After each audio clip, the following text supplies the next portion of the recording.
الشيطان الرجيم بسم الله الرحمن الرحيم يا أيها الذين آمنوا كتب عليكم الصيام كما كتب على الذين من قبلكم لعلكم تتقون صدق الله العظيم قال الله تبارك وتعالى في شأن حبيبه الكريم إن الله وملائكته يصلون على النبي يا أيها الذين آمنوا صلوا عليه وسلموا تسليما اللهم صل على سيدنا مولانا محمد بارك وسلم صلاة وسلام عليك يا رسول الله صلی اللہ تعالی علیہ وسلم۔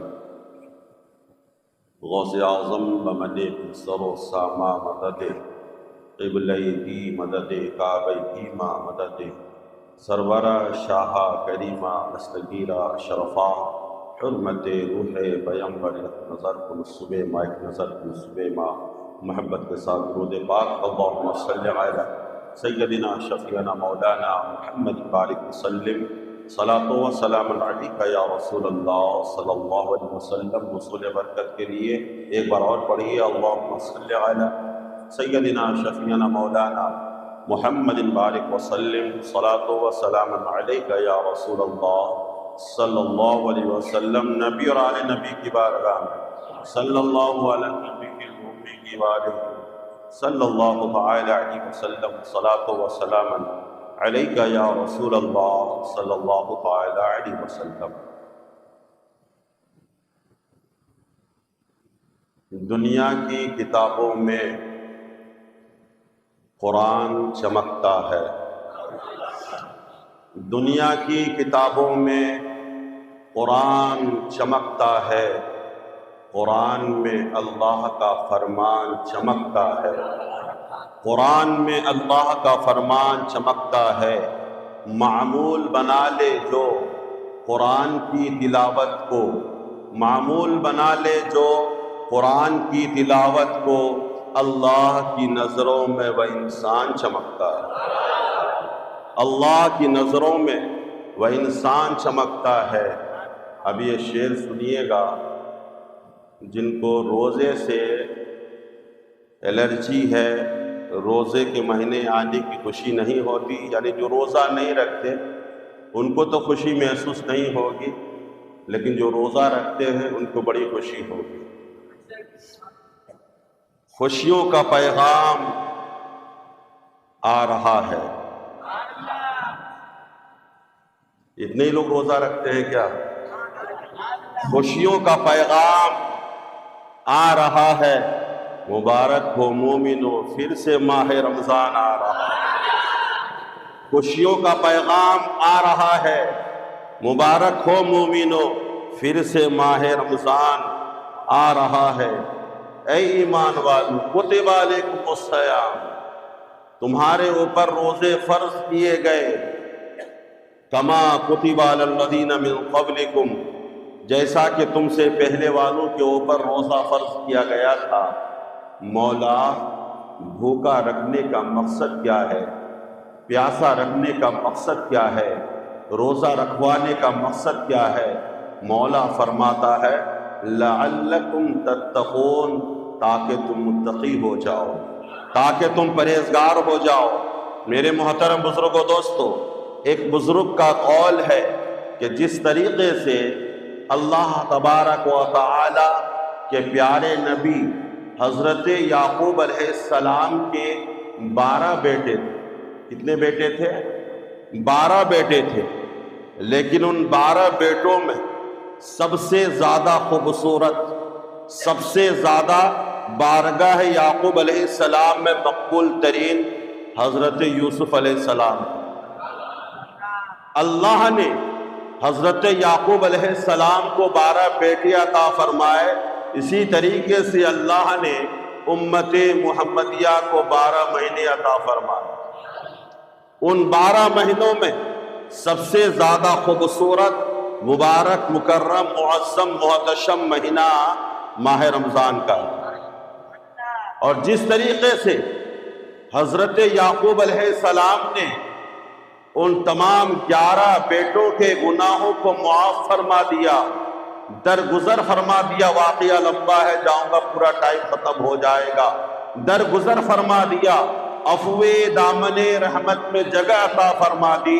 حضرت یوسف کی وجہ سے اسی طریقے سے مولا اپنے محبوب کے ان غلاموں کو ماہ رمضان کی برکتوں کی وجہ سے 11 مہینے کے گناہوں کو معاف فرما دیتا ہے.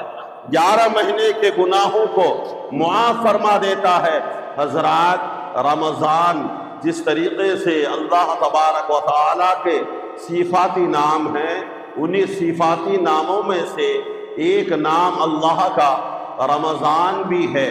اور قرآن مجید فرقان حمید میں رمضان ایک ایسا مقدس مہینہ ہے جس مہینے کے نام کا ذکر جمیل آیا ہے، شہر رمضان الذی انزل فیہ القرآن. رمضان کا وہ مقدس مہینہ جس میں اللہ تبارک و تعالیٰ نے قرآن پاک کو نازل فرمایا. اور رمضان کے معنی آتے ہیں جلا دینے کے. رمضان کے معنی آتے ہیں جلا دینے کے. لوہے کو جس طریقے سے بھٹی میں ڈال کر جلا دیا جاتا ہے، پھر وہ لوہا جلنے کے بعد قسم قسم کے آلات بنتے ہیں. پھر دیکھیے گا جلنے سے پہلے لوہے کے اندر جو خوبصورتی نہیں ہوتی، جلنے کے بعد جب سامان تیار ہوتا ہے اس کی خوبصورتی بڑھ جاتی ہے، خوبصورتی میں اضافہ ہو جاتا ہے. رمضان کے معنی آتے ہیں جلا دینے کے. حضرات، جب ماہ رمضان آتا ہے، اللہ تبارک و تعالی ماہ رمضان کے صدقے سے اپنے بندوں کے گناہوں کو جلا دیتا ہے، گناہوں کو ختم کر دیتا ہے. جب ہمارے گناہ جل جاتے ہیں، آپ دیکھ لیجئے گا عید کی نماز کے بعد جو روزے دار ہو کر عید کی نماز ادا کرتے ہیں، یعنی 30 دن کا روزہ رکھ لیتے ہیں، پھر عید کی نماز پڑھتے ہیں، خدا کی طرف سے اس کے چہرے میں ایک عجیب قسم کی خوبصورتی پیدا ہو جاتی ہے، چہرہ بڑا حسین و جمیل ہو جاتا ہے. حضرات، اب آئیے میں بتاتا چلو.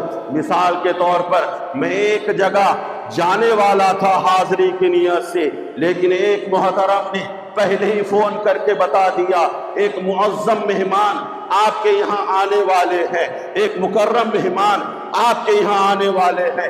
صرف اتنا کہنا تھا کہ ان لوگوں نے ہر قسم کے انتظامات کر دیے اور میزبانی کا مکمل کما حق ادا کر دیا.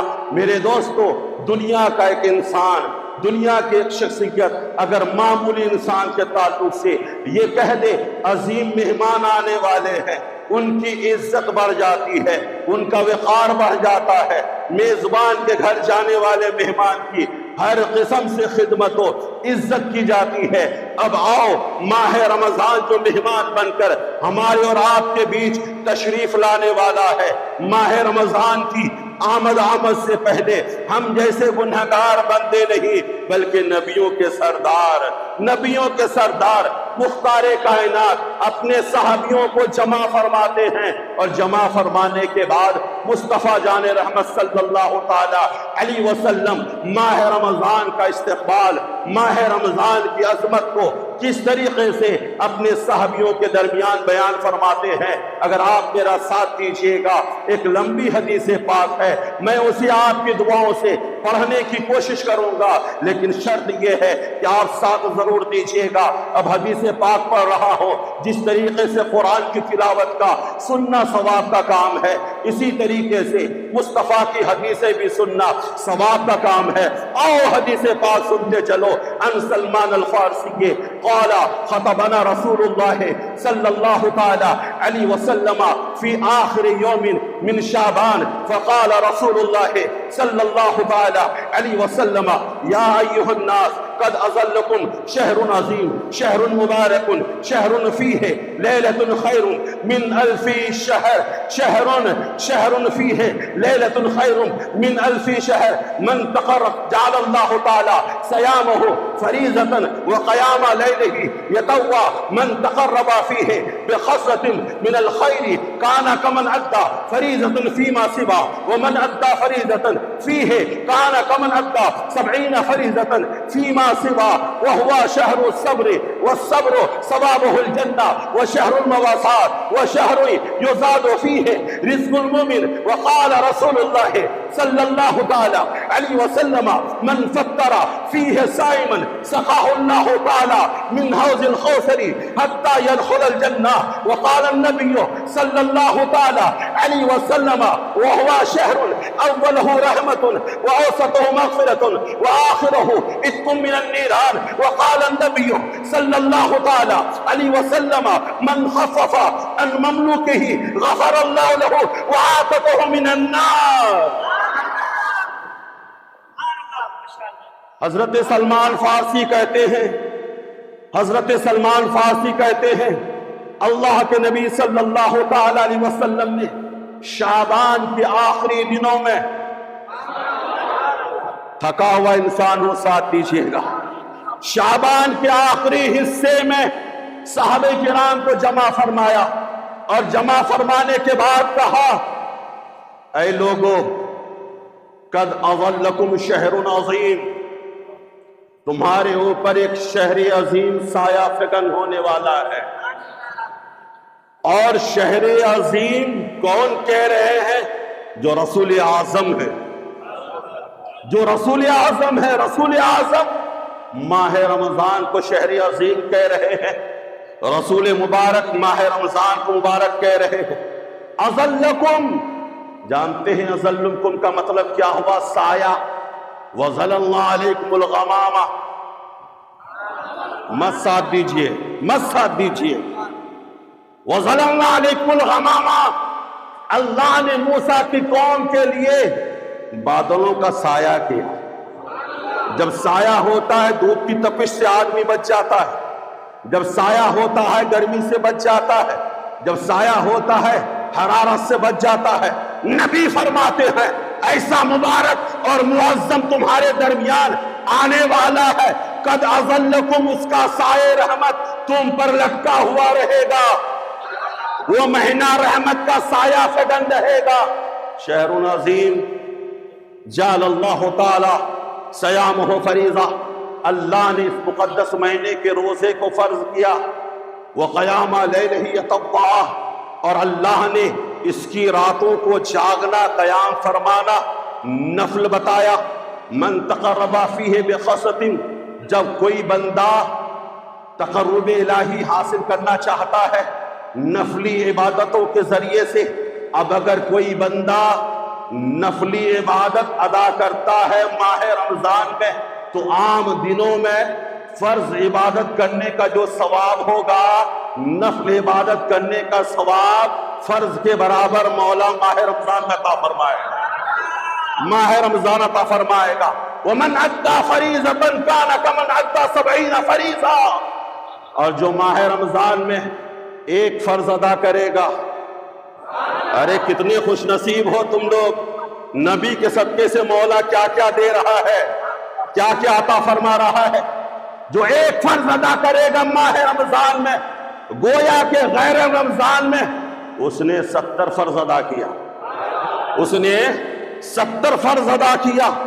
پھر نبی فرماتے ہیں کہ جو ماہ رمضان میں کسی روزے دار کو افطار کرائے، کان لہ مثل اجرہ غیر ينتقص، نبی فرماتے ہیں کہ جب کوئی بندہ کسی روزے دار کو افطار کرائے گا تو جتنا ثواب روزے دار کو ملے گا اتنا ہی ثواب روزہ افطار کرانے والے کو ملے گا. اب بہت سے لوگ کسی ڈر سے کسی کے یہاں کے کھجور کو کھا کر یا کسی کی دعوت قبول کر کے افطار کرنا ہی نہیں چاہتے. بولے ہمارے روزے کے ثواب میں کمی واقع ہو جائے گی. یہ ہماری بد فہمی ہے، تنگ نظری ہے، تنگ فہمی ہے. ورنہ نبی فرماتے ہیں من غیر انتقص اجرہ، روزے دار کے ثواب میں کوئی کمی نہیں ہوگی، روزے دار کے ثواب میں کوئی کمی نہیں ہوگی. وہ ثواب مولا محتاج نہیں ہے کہ ہمیں 500 روپیہ 5 لوگوں میں تقسیم کرنا ہے. 10 لوگ آ گئے بانٹنا 500 ہے، اب 100 روپے کی گنجائش نہیں ہے، 50 روپیہ دینا پڑے گا، یہ ہماری بات ہے، لیکن میرے مولا کے رحمت کے خزینے میں کسی چیز کی کمی نہیں ہے۔ نبی فرماتے ہیں کہ بغیر ثواب کم کیے ہوئے جتنا ثواب روزے دار کو دیا جائے گا اتنا ہی ثواب روزہ افطار کرانے والے کو دیا جائے گا۔ سبحان اللہ، سبحان اللہ، اتنا ہی ثواب روزہ افطار کرانے والے کو دیا جائے گا۔ حضرات، اب صاحب کرام حضور کی بارگاہ میں حاضر ہیں۔ یا رسول اللہ، لیسا کلنا نجید ما نفطر به الصائم، ہم تو پیسے والے نہیں ہیں کہ ہم قسم قسم کے فرائی وغیرہ کروا کر کے روزہ افطار کروائیں، لیکن نبی فرماتے ہیں من فطر صائما من مسقط لبن او تمرۃ او شربۃ من ماء، جو کسی روزے دار کو ایک کھجور سے یا دودھ کے ایک گھونٹ سے یا پانی کی شربت سے ہی روزہ افطار کرائے، پھر بھی میرا مولا اسے ثواب عطا فرمائے گا۔ ومن اشبع صائما سقاه الله تعالی من حوض شربۃ لا یظمأ حتی يدخل الجنہ، لیکن نبی فرماتے ہیں جو کسی روزے دار کو شکم سیر کر کے افطار کروائے گا، کل قیامت کے دن میرا مولا میرے حوض کوثر سے اسے شربت عطا فرمائے گا، جام عطا فرمائے گا، ایسا جام کہ اس کے پی لینے کے بعد اسے پیاس کبھی پریشان نہیں کرے گی، حتی یدخل الجنہ، یہاں تک کہ وہ جنت میں داخل ہو جائے۔ اب نبی فرماتے ہیں لوگوں، کوئی اپنی بیٹی کی یہاں جاتا ہے تو پھل لے کر جاتا ہے، کوئی سیب لے لیتا ہے، کوئی انگور لے لیتا ہے، مٹھائی بھی لیتا ہے، جیسی حیثیت ہوتی ہے ایسے سوغات لے کر کے جاتا ہے، لیکن غریب انسان اپنی حیثیت کے مطابق سوغات لے کر جاتا ہے۔ لیکن آؤ خدا کے کرم کو دیکھو، میرا خدا غنی ہے، محتاج نہیں، میرا خدا مالدار ہے، فقیر نہیں، میرا خدا سخی ہے، بخیل نہیں، میرا خدا سخی ہے، بخیل نہیں، میرا خدا جواد ہے، کنجوس نہیں۔ میرے خدا نے اس مہینے کو 3 طرح کے سوغات، جو ظاہری سوغات ہے، 3 حیثیتوں کے ساتھ بھیجا۔ نبی فرماتے ہیں وَهُوَ شَهْرٌ أَوَّلُهُ رَحْمَةٌ، یہ ایسا مقدس مہینہ ہے جس مقدس مہینے کا پہلا عشرہ رحمت کا ہے، پہلا عشرہ رحمت کا ہے، وَأَوْسَطُهُ مَغْفِرَةٌ، دوسرا عشرہ مغفرت کا ہے، گناہوں سے بخشش مانگنے کا ہے، طلب کرنے کا ہے۔ مسلمانوں، میں محراب رسول سے خدا کی قسم اٹھا کر بڑی ذمہ داری کے ساتھ آپ لوگوں کو گواہ بنا کر یہ جملہ آپ کے حاشیے ذہن پر رقم کرنا چاہتا ہوں، دنیا میں کسی بھی چیز کا حاصل کرنا مشکل نہیں، لیکن شرط ہے طلب ہو، شرط ہے طلب ہو، چاہت ہو اور حاصل کرنے کی طلب ہو۔ جب طلب ہوگا نا وہ چیز ضرور بھی ضرور حاصل ہو جائے گی۔ حضرات، تو اس مقدس مہینے میں جو جتنا طلب کرے گا میرا مولا اتنا ہی دے گا، میرے مولا کی عنایت اس کے ساتھ اتنی ہی ہوگی۔ پہلا رحمت کا، دوسرا مغفرت کا، تیسرا عشرہ آخرہ عتق من النار، جہنم سے خلاصی کا، جہنم سے چھٹکارا پانے کا۔ اسی حدیث پاک میں ہے اس مقدس مہینے کے 3 نام اور ہیں، ایک نام قرآن میں وہ نام ہے رمضان، لیکن 3 نام حدیث پاک میں، وَهُوَ شَهْرُ الصَّبْرِ، یہ رمضان کا مہینہ صبر کا مہینہ ہے۔ مومنوں، کہنا چاہتا ہوں صبر صرف اسی کا نام نہیں کہ فریج میں پانی رکھا ہوا ہے، کولڈ ڈرنک رکھا ہوا ہے، شربت رکھی ہوئی ہے، فالودہ رکھا ہوا ہے، فروٹ رکھے ہوئے ہیں، کھانے رکھے ہوئے ہیں۔ آپ صبر کر لیں. صرف اسی کا نام صبر نہیں ہے، لیکن اگر صبر دیکھنا چاہتے ہو تو اس کا نام بھی صبر ہے. اگر کوئی آپ کو گالی دے آپ صبر کر لو، کوئی آپ کی برائی کرے آپ صبر کر لو، کوئی پریشان کرے آپ صبر کر لو. مولا ہم بندے اگر صبر کریں گے تو ملے گا کیا؟ نبی فرماتے ہیں وَهُوَ شَهْرُ الصَّبْرِ وَالصَّبْرُ ثَوَابُهُ الْجَنَّةُ، یہ صبر کا مہینہ ہے، اور جو میرے غلام صبر کریں گے میرا مولا اس کے بدلے میں اسے جنت عطا فرمائے گا. وَشَهْرُ الْمَوَاسَاتِ، اور یہ مہینہ بھلائی کا بھی ہے. جتنا ہو سکے بھلائی کرتے رہو، بھلائی کرتے رہو، بھلائی کرتے رہو، اور تم جتنی بھلائی کرو گے مولا اتنی تمہارے ساتھ بھلائی کرے گا. کر مہربانی تو اہل زمیں پر، خدا مہرباں ہوگا تم پر عرش بری پر. حضرات جتنا ہو سکے بھلائی کرتے رہیے. وَشَهْرٌ، آج کئی سالوں سے آپ اعلان کر رہے ہیں 56 انچ والے کہ اچھے دن آئیں گے. بکلول تیرا اچھا دن آئے یا نہ آئے، ہم مسلمانوں کے اچھے دن آتے ہی رہتے ہیں. ہم مسلمانوں کے اچھے دن آتے ہی رہتے ہیں. اور اچھے ہی دن نہیں، جو آنے والا مہینہ ہے اس کا دن بھی اچھا ہے، اس کی راتیں بھی اچھی ہیں. وَشَهْرٌ يُزَادُ فِيهِ رِزْقُ الْمُؤْمِنِ، اس مقدس مہینے میں مومن کے رزق میں اضافہ کر دیا جاتا ہے، مومن کا رزق بڑھا دیا جاتا ہے. ہم تو کہتے ہیں اس مقدس مہینے میں مومن اتنا کھا لیتا ہے جتنا کوئی خواب میں بھی نہیں سوچ پاتا ہے. نہ جانے آتا کہاں سے ہے، آتا کہاں سے ہے. پورے سال کے 11 مہینے میں جتنے فروٹ وغیرہ بکتے نہیں ہیں، کہیں اس سے کئی گنا صرف ایک مہینہ رمضان میں بک جاتا ہے. اس میں مومن کا رزق بھی بڑھا دیا جاتا ہے. اس لیے ممکن ہے آج 29 تاریخ ہے، اگر چاند ہو گیا تو آج انشاءاللہ پہلی تراویح ہوگی اور کل کی پہلی سحری ہوگی. اب دیکھیے گا کس کے پیٹ میں گیس ہوتا ہوگا، کس کا سوگر بڑھ جاتا ہوگا، مجھے نہیں معلوم کس کی بی پی بڑھ جاتی ہوگی. میں تو صرف یہ جانتا ہوں کہ میرے نبی کا فرمان ہے روزہ رکھو صحت یاب ہو جاؤ گے.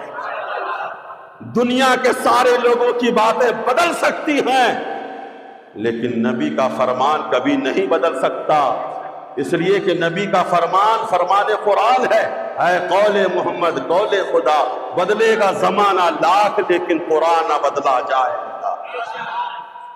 اچھا، ایک پہلی تراویح سے لے کر 10ویں 12ویں تراویح تک باپ رے باپ رش، خوب گردی، خوب بھیڑ. اس کے بعد لوگ پھر بمبئی کی بھاشا میں کمتی ہونا شروع شروع ہو جاتے ہیں. تو آپ کو کمتی نہیں ہونا ہے بلکہ پہلی تراویح سے لے کر آخری تراویح تک جب تک چاند نظر نہ آئے آپ کو مکمل طور پر پڑھنا ہے. پڑھیں گے انشاءاللہ. اب ایک آخری بات جو میرا پیغام ہے، الحمدللہ تقریباً 3 سال سے ہماری مسجد اویس کرنی میں ظہر کی نماز کے بعد درس قرآن ہوتا ہے.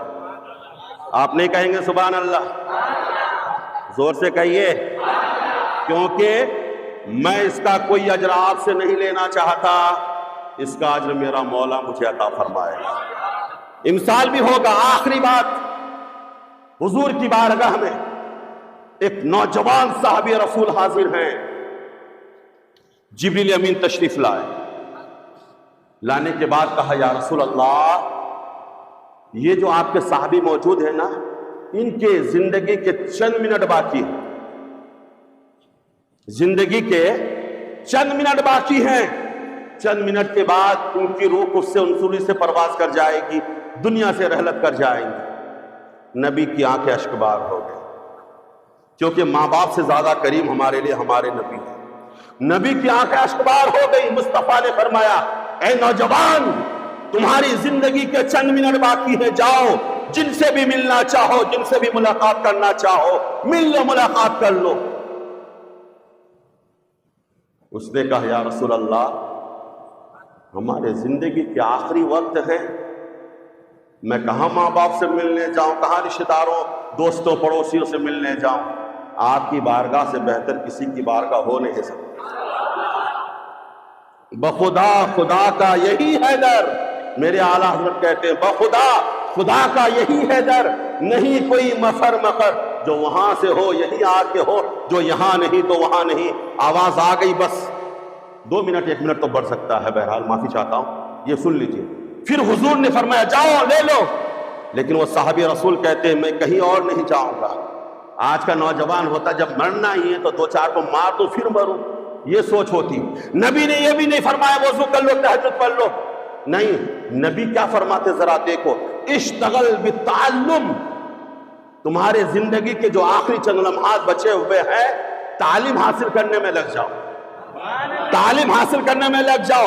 یعنی اے میرے صحابی، تمہیں دین کے جو مسائل نہیں معلوم ہے زندگی کے آخری لمحات میں، تم مجھ سے پوچھتے جاؤ، میں تم کو بتاتا جاؤں۔ یہ ہے علم دین۔ اس لیے میں کہنا چاہتا ہوں آپ لوگوں سے، کثیر تعداد میں روزانہ ظہر کی نماز کے بعد آپ ہمارے درس قرآن میں ضرور بیٹھیے گا، انشاءاللہ بہت ساری معلومات آپ کو حاصل ہوگی۔ میں رب کی بارگاہ میں دعا کرتا ہوں کہ اللہ تبارک و تعالیٰ کہنے اور سننے سے زیادہ ہم سب کو عمل کی توفیق عطا فرمائے۔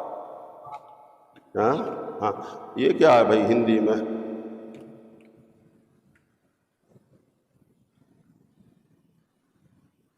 جانے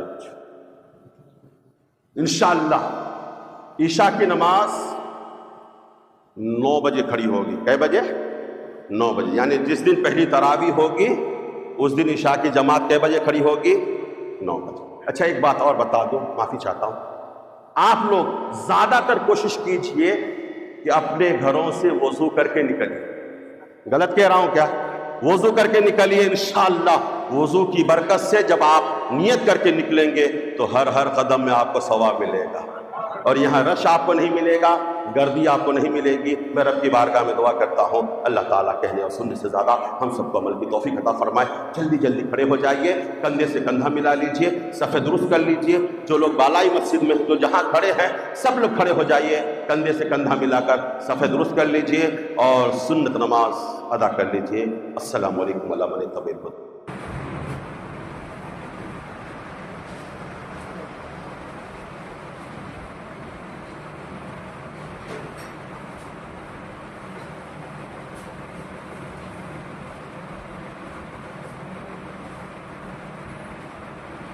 Careful.